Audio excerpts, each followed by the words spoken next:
मकर संक्रांत 2026 संक्रांतीचे 5 शुभ रंग कोणते? या रंगाची साडी व बांगड्या चुकूनही घालू नका. श्री स्वामी समर्थ. नमस्कार मित्रांनो. मकर संक्रांतीचा सण हा सौभाग्यवती स्त्रियांसाठी खूपच खास मानला जातो. कारण प्रत्येक स्त्रीला छानसं तयार व्हायला खूप आवडतं. त्यामुळे मकर संक्रांतीचा सण हा महिलांसाठी खूपच मोठा दिवस आहे. आजच्या व्हिडिओमध्ये मी तुम्हाला मकर संक्रांतीच्या दिवशी सौभाग्यवती स्त्रियांनी कोणत्या रंगाची साडी नेसावी, त्याचबरोबर कोणत्या रंगाची साडी चुकून देखील नेसू नये, संक्रांतीसाठी कोणते शुभ रंग आहेत, या दिवशी अनेक स्त्रिया बांगड्या भरतात, तर बांगड्या भरताना कोणत्या रंगाच्या बांगड्या अजिबात घालायच्या नाहीत आणि कोणत्या प्रकारच्या बांगड्या घालाव्या, कोणत्या रंगाच्या घालाव्या आणि कोणत्या घालू नयेत, बांगड्या घालण्याचे काय नियम आहेत, ही सर्व माहिती तुम्हाला आजच्या व्हिडिओमधून देणार आहे. यासाठी व्हिडिओ शेवटपर्यंत आवर्जून पहा. जास्तीत जास्त लोकांपर्यंत, बहिणींपर्यंत हा व्हिडिओ शेअर करा व आपल्या चॅनलला सबस्क्राईब केलं नसेल तर सबस्क्राईब देखील अवश्य करा. यावर्षी 2026 मध्ये मकर संक्रांत बुधवार 14 जानेवारी 2026 रोजी साजरी केली जाणार आहे. मराठी पौष महिन्यात सूर्य मकर राशीत प्रवेश करतो तेव्हा संक्रांतीचा सण साजरा केला जातो. या दिवसापासून सूर्याचे उत्तरायण सुरू होते. सूर्य हा पूर्वेलाच उगवतो पण उत्तरेकडे थोडासा झुकलेला असतो. संक्रांतीपासून वातावरणात थंडी हळूहळू कमी होत जाते आणि संक्रांतीपासून दिवस तिळातिळाने मोठा होत जातो. संक्रांतीच्या आधी दिवस लहान होता आणि रात्र मोठी होती, पण मकर संक्रांतीनंतर दिवस हळूहळू मोठा होत जातो आणि रात्र ही लहान होत जाते. तसेच मकर संक्रांतीला स्नान, दान, धर्म, देवाचे दर्शन, तप यांना विशेष महत्त्व दिलं जातं. या दिवशी पवित्र नद्यामध्ये स्नान करणं खूप पुण्यकारक मानलं जातं. तसेच या दिवशी दान केल्याने सर्व प्रकारच्या मनोकामना पूर्ण होतात आणि खूप प्रकारचे पुण्य प्राप्त होते. सूर्यदेवाचा आशीर्वाद देखील प्राप्त होतो. मकर संक्रांतीचा सण नात्यातील गोडवा वाढवण्यासाठी खूपच महत्त्वाचा मानला जातो. कारण या दिवशी सर्वजण एकमेकांना तिळगुळ देऊन आनंद व्यक्त करतात. तर अशा प्रकारे या मकर संक्रांतीचं खूपच महत्त्व आहे. पण त्याबरोबर स्त्रियांसाठी हा सण अतिशय महत्त्वाचा मानला जातो. कारण या सणाला हळदी कुंकवाला विशेष महत्त्व दिलं जातं. त्यामुळे एक सौभाग्यकारक सण म्हटलं तरी सुद्धा चालेल. संक्रांतीनिमित्त महिला संक्रांतीपासून रथसप्तमीपर्यंत कधीही हळदी कुंकवाचा कार्यक्रम करत असतात. त्यामुळे संक्रांतीचा सण हा महिलांसाठी खूपच महत्त्वाचा मानला जातो. प्रत्येक स्त्रियांना पडलेला प्रश्न असतो की संक्रांतीच्या दिवशी कोणत्या रंगाची साडी नेसावी, कोणत्या रंगाची साडी नेसू नये, संक्रांतीसाठी कोणते शुभ रंग आहेत आणि आपल्या हिंदू धर्मात प्रत्येक रंगाचं वेगळं आणि अनन्यसाधारण असं महत्त्व आहे. कारण प्रत्येक रंग आपल्याला एक वेगळी ऊर्जा प्रदान करत असतो. काही रंग सकारात्मक शुभदायी लहरी प्रदान करतात, काही रंग जे आहेत ते अशुभ मानले जातात, नकारात्मकतेचं प्रतीक मानले जातात. पण आपल्या हिंदू धर्मात असे काही 4-5 रंग आहेत जे शुभ मानले जातात आणि प्रत्येक कार्यासाठी किंवा देवकार्यासाठी सुद्धा हे रंग जे आहेत ते वापरले देखील जातात. त्यामध्ये पहिला रंग आहे तो म्हणजे हिरवा रंग. हिरवा रंग हे सौभाग्याचं प्रतीक मानलं जातं. कारण नवी नवरी सुद्धा लग्नामध्ये हिरव्या रंगाचा चुडा भरत असते. नवरी सुद्धा लग्नामध्ये हिरव्या रंगाच्या बांगड्या भरत असते. महिला लग्न झाल्यानंतर सुद्धा हिरव्या रंगाच्या बांगड्या हातामध्ये घालत असतात. कारण त्यामुळे पतीचं आयुष्य वाढतं असं हिंदू धर्मशास्त्र सांगतं. त्याचबरोबर हिरवा रंग हा निसर्गाशी संबंधित असल्यामुळे एक प्रकारची वेगळीच ऊर्जा तुम्हाला मिळते. शास्त्रातही हिरव्या रंगाला खूपच महत्त्व दिलं जातं. ताणतणावाच्या प्रसंगी हिरव्यागार झाडाकडे किंवा हिरव्यागार गवताकडे काही वेळ मनसोक्त पाहिल्याने देखील आपलं मन हे शांत होतं, आपल्या डोळ्यांना शीतलता प्राप्त होते. त्यामुळे हिरव्या रंगाचं खूप अनन्यसाधारण असं महत्त्व आहे. त्याबरोबर आपण देवीची ओटी भरताना सुद्धा हिरव्या रंगाचा ब्लाऊज पीस आणि हिरव्या रंगाची साडी घेतो. त्यावरून हिरवा रंग हा देवीला किती प्रिय आहे हे आपल्याला समजतं. त्यामुळे जर शक्य झालं तर तुम्ही तुमच्याकडे असेल तर हिरव्या रंगाची साडी अवश्य नेसा. आपल्या हिंदू धर्मामध्ये लाल रंग देखील खूप शुभ मानला जातो. लाल रंग हा सर्वात आकर्षक मानला जातो. देवी माता लक्ष्मीला देखील लाल रंग अतिशय प्रिय आहे. लाल रंग तेजाचं प्रतीक मानलं जातं. लाल रंग शौर्य, संघर्ष, उत्तेजना, उत्साह, शुभेच्छा, नवीन जीवनाशी संबंधित मानला जातो. बघा, आपण रोजची देवपूजा करताना सुद्धा आणि कोणतीही इतर पूजा मांडताना सुद्धा पाटावरती लाल रंगाचे वस्त्र टाकतो, कारण की लाल रंग हा सर्व देवांना, माता लक्ष्मीला सुद्धा अत्यंत प्रिय आहे. एक सर्वात महत्वाची गोष्ट म्हणजे कुंकू हे सुद्धा लाल रंगाचं असतं, कारण सौभाग्यातील सगळ्यात महत्वाची गोष्ट म्हणजे हळदी कुंकू. त्यामधील कुंकवाचा रंग लाल असतो, त्यामुळे लाल रंगाचे महत्व हे जास्त आहे.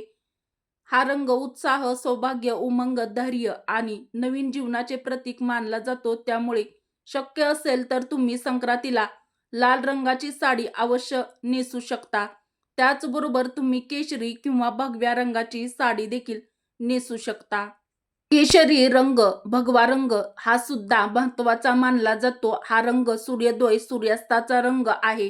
केशरी रंग त्याग, ज्ञान, शुद्धता आणि पवित्रता मानला जातो. छत्रपती शिवाजी महाराजांच्या सेनेचा ध्वज, रामकृष्ण अर्जुन यांच्या देखील ध्वजाचा रंग केशरी होता. हा केशरी रंग शौर्य, बलिदान याचं प्रतीक मानला जातो. केशरी रंग देवी शक्तीचं प्रतिनिधित्व करतो. या रंगातून सकारात्मक ऊर्जा प्रवाहित होते. त्यामुळे केशरी रंग जरी तुम्ही संक्रांतीला साडी नेसली तरी सुद्धा तुम्हाला चालते. त्यानंतर सर्वात स्त्रीवर्गाचा आवडता रंग म्हणजे गुलाबी रंग. गुलाबी रंग हा प्रत्येक स्त्रीला गुलाबी रंग खूप आवडत असतो. गुलाबी रंग हा प्रेमाचा रंग मानला जातो. तसेच हा रंग आनंदाचं प्रतीक सुद्धा मानलं जातं. गुलाबी रंग हा नेहमी स्त्रियांना आकर्षित करत असतो. स्त्रीचं वय कितीही असो तरी देखील गुलाबी रंग प्रत्येकीलाच आवडतो. गुलाबी रंगाचे कपडे परिधान केल्यामुळे मन देखील प्रसन्न होत असतं. एक वेगळीच ऊर्जा, एनर्जी मिळत असते. गुलाबी रंगामुळे सुख, समाधान येतं, मन सुद्धा शांत राहतं. त्यामुळे गुलाबी रंगाचं वेगळंच असं काही महत्व आहे. त्यामुळे तुम्हाला संक्रांतीला गुलाबी रंगाची साडी तुम्ही नेसू शकता. आता मी जे काही तुम्हाला रंग सांगितले आहेत ते शुभ रंग आहेत. संक्रांतीच्या दिवशी आपण अशा रंगाचे कपडे परिधान केल्याने असे रंग बाहेरची उष्णता शोषून घेतात आणि आपले आपले शरीर उबदार ठेवतात. त्यामुळे शक्यतो असे कपडे परिधान करा. थंडीपासून संरक्षण व्हावं हे गरजेचं आहे. या दिवशी हे रंग घातल्याने तुम्ही चिंतामणी कलर, पोपटी कलर, राणी कलर, क्रीम कलर अशा रंगाचे देखील कपडे घालू शकता. अशा साड्या देखील तुम्ही या दिवशी नेसू शकता. सगळ्यात महत्वाची गोष्ट म्हणजे मकर संक्रांत हा असा एकमेव सण आहे. या दिवशी काळ्या रंगाचे कपडे आवर्जून घातले जातात आणि काळ्या रंगाची साडी आवर्जून नेसली जाते. संक्रांतीच्या दिवशी काळे वस्त्र परिधान करण्याची प्रथा आपल्याकडे आहे. या दिवशी रात्र मोठी असते. या दिवसापासून दिनमान वाढायला सुरुवात होते. काळोख्या मोठ्या रात्रीला काळ्या रंगाचे वस्त्र नेसून निरोप दिला जातो. दुसरं महत्वाचं वैज्ञानिक कारण म्हणजे काळ्या रंगाच्या वस्त्राचं असं आहे की उष्णता शोषून घेतात. संक्रांतीमध्ये थंडी येत असते. थंडीच्या दिवसात आपलं शरीर उबदार असावं म्हणून संक्रांतीला काळ्या रंगाची वस्त्र परिधान करण्याची प्रथा आहे.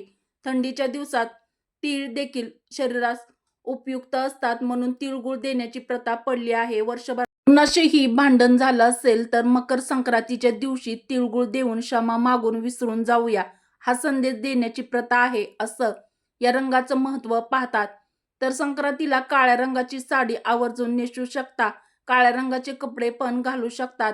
पण तुम्हाला प्रश्न पडला असेल की या दिवशी कोणत्या रंगाची साडी नेसायची नाही, तर आपल्या हिंदू परंपरेनुसार संक्रांती देवीने ज्या रंगाचे वस्त्र परिधान केलेला आहे तो रंग आपल्याला वर्ज्य करायचा असतो.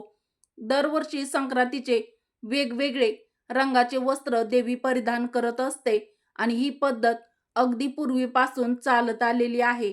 तर मकर संक्रांती जवळ आली की सर्व महिला वर्गांची चर्चा असते की यावर्षी संक्रांत कोणत्या रंगावरती आलेली आहे आणि संक्रांत कशावर आलेली आहे.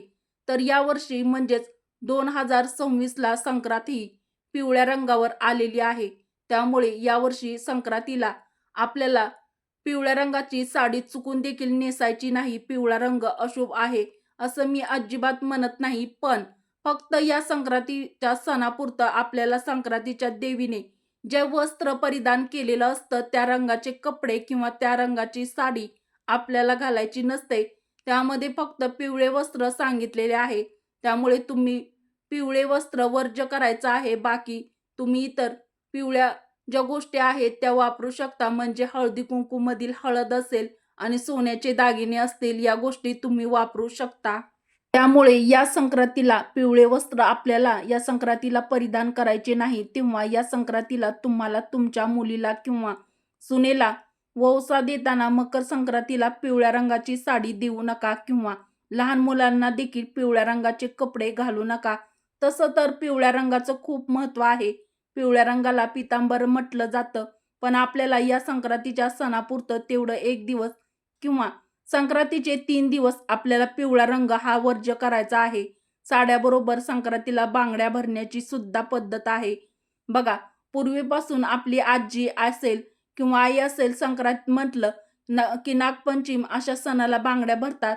आता आपण मुली बांगड्या भरायला कासाराकडे तर जात नसलो तरी सुद्धा दुकानातून संक्रांतीसाठी नवीन बांगड्या तरी विकत आणत असतो. पण आपण घ्यायलाच हव्या अशा 16 शृंगारामध्ये बांगड्याचा समावेश असतो. त्यामुळे हिंदू धर्मशास्त्रामध्ये बांगड्यांना खूप मोठं महत्त्व आहे.